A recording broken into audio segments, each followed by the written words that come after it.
الرحمن الرحیم. کروں یا نہیں؟ دو لفظ کچھ نااہلوں نے اتنے استعمال کیے کہ وہ لفظ ہی بدنام ہو گئے. ایک لفظ سیاست،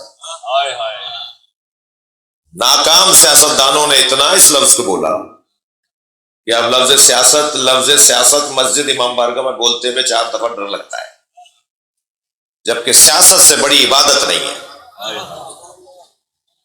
جی سیاست کی تعریف کر دوں تاکہ ذہن سے سوال ہی ختم ہو جائے.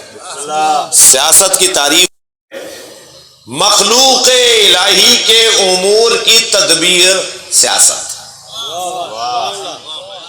اللہ کی مخلوق کے امور کی تدبیر کو سیاست کہا جاتا ہے.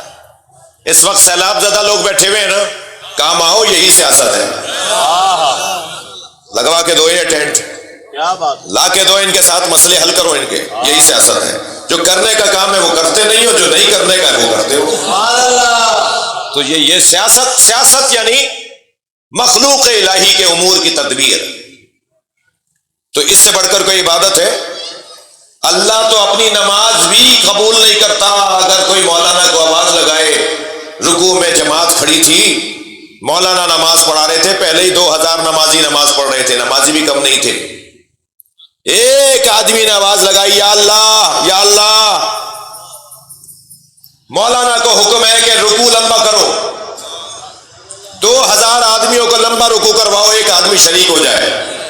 یہ اللہ کی طرف رخ تھا، تمہارا خیال بندے کی طرف کیسے؟ اللہ اپنی عبادت نہیں پسند کرتا جب تک کہ مخلوق کا خیال نہ کیا جائے. لمبی کرو نماز، ایک بندہ شامل ہو جائے. ایک بندے کی وجہ سے 2000 آدمیوں کو لمبا کیا آپ نے، یہی اللہ کو اچھا لگتا ہے.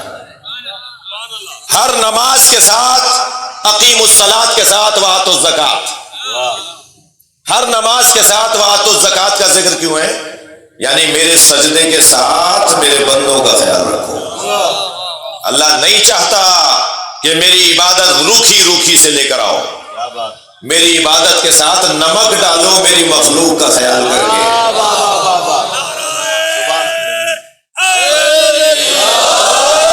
خیال کرو میرے چاہنے والوں کا، میری مخلوق کا. وہ میرا کلمہ پڑھتے ہیں نہیں پڑھتے، یہ میرا اور ان کا مسئلہ ہے. تمہیں کوئی کوتوال میں نے نہیں بنایا کہ جو علی ولی اللہ پڑھے اسے تو راشن پہنچاؤ. علی مولا کے دروازے پہ دشمن بھی آتا تھا، چاہنے والا بھی آتا تھا. علی کے چاہنے والوں کا دل بڑا ہونا چاہیے. میں ایک جملہ کہہ رہا ہوں، ناراض کوئی نہ ہو. 3 لوگوں کو تو یا علی مدد بولنا ہی نہیں چاہیے. ایک کنجوس کو، ایک بزدل کو، ایک تنگ نظر کو. کنجوس کا کوئی تعلق نہیں علی سے، علی کا تو نام ہی سخی بناتا ہے، علی کا تو نام ہی شجاع بنا دیتا ہے. بھائی ایک سردار جی کہنے لگے میرا پوتا روزانہ یا علی کی آوازیں لگاتا ہے. سکھ سردار جی، میں نے اپنے پوتے سے پوچھا بیٹا تم یا علی کی آوازیں کیوں لگاتے ہو؟ کہنے لگا دادا کیا کروں، جب میں یا علی کہتا ہوں میرے اندر طاقت آتی ہے. علی مولا کا نام، علی مولا کا نام شجاعت لے کر آتا ہے، سخاوت لے کر آتا ہے. سخاوت کا کوئی تعلق پیسے سے نہیں ہے. ممکن ہے کوئی کہ مولانا بڑی لمبی تقریر کر کے چلے گئے، پیسے ہوتے تو ہم دیتے. نہیں، تم دینے والے ہوتے تو پیسہ ہوتا. پیسے سے کوئی تعلق سخاوت کا نہیں ہے. سخاوت کا تعلق دل سے ہے. ایک امر قلبی ہے، ایک کیفیت قلبی ہے. جتنی میری دینے کی، ہماری دینے کی کیفیت بہتر ہوگی، اللہ ہمارے ذریعے سے دلوائے گا.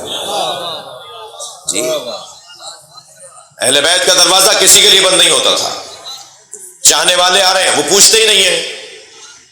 جی ایک صاحب مجھ سے کہنے لگے کہ جی وہ فلاں آبادی میں سارے شیعہ رہتے ہیں، وہاں تو راشن پہنچا دیجئے. میں نے کہا بھائی سنیوں کا بھی پیٹ ہے، انہیں بھی بھوک لگتی ہے. ہندوؤں کا بھی پیٹ ہے، انہیں بھی بھوک لگتی ہے. جی ہمیں جہاں تک ہو سکتا ہے جس کے لیے ہم ہر شخص اپنی اپنی ذمہ داری کو ادا کرے. میں ایک بسکٹ کا پیکٹ دے سکتا ہوں، اتنا ہی دے دوں. یہ بھی نہیں دے سکتا تو اس پریشان حال سے رک کر اس کی خیریت پوچھ لوں، یہ بھی سخاوت ہے. دامے درہمے قدمے سخنے لکھتے ہیں نا ہم اپنی تحریروں میں، دامے جی درہمے قدمے سخنے، بھائی بول تو لو۔ بعض لوگوں کے تو چہرے پہ اتنی اداسی چھائی ہوئی ہوتی ہے کہ شاید چھٹا جہاز ڈوبا ہے ان کا۔ ارے بھائی مسکرا کے ہی بات کر لو۔ بعض لوگ تو سلام کا جواب بھی نہیں دے رہے ہوتے جی، جانور بھی برابر سے گزرتے ہوں گے تو اپنی زبان سمجھتے ہیں سلام کرتے ہوں گے، یہ کیسا انسان ہے جو برابر سے گزر جاتا ہے سلام بھی نہیں کرتا، جو سلام کرنے میں سخی نہیں ہے۔ مولا حسین کا قول سنا رہا ہوں، مولا فرما رہے ہیں سب سے بڑا کنجوس وہ ہے جو سلام کرنے میں کنجوس ہے۔ کیا بات، جس سے سلام ہی نہیں ہو پا رہا وہ کیا کسی کو روٹی دے گا؟ اسے تو زبان ہی نہیں ہل رہی سلام علیکم کہنے میں۔ نہیں عزیزو، دروازہ بڑے لوگوں کا دروازہ ہے، مجھے اور آپ کو جتنا اللہ کا شکر کر سکیں کم ہے کہ ہم جس دروازے پر بیٹھے ہیں اس سے اچھا دروازہ نہیں ہے۔ دنیا کہاں بیٹھی ہے مجھے اس سے غرض نہیں، مگر ہم جہاں بیٹھے ہیں وہاں سے جنت کا راستہ بنتا ہے، ترقی کی راہیں کھلتی ہیں، اطمینان کی دولت نصیب ہوتی ہے، سکون کی دولت نصیب ہوتی ہے۔ ہم پریشان ہوتے ہی نہیں ہیں اس لیے کہ ہمارے پاس حسین کا ذکر ہے۔